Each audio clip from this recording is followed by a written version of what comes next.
این فردا ترازو را وزبین میکنه، این فردا ما را جنتی میکنه. این کار هیچ کس در این دنیا از کسی قرضدار نیست که بیای ما را راست کنه و خدمت کنه.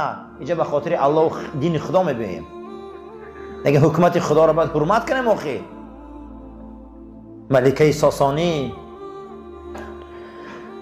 بعد در زمان حضرت عمر وقتی ایسر قدرت میره و میگن کجا میری ملکه؟ میگه یا مرد بیاری رهبرتان مانه فارسا، من شما رو اداره کرده نمیتونم دیگه.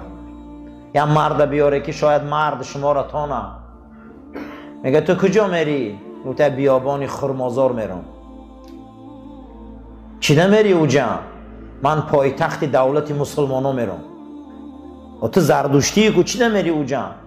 من یک بار روم همون خلیفه رسول الله را تماشا کنم چه خیلی آدم هایمو.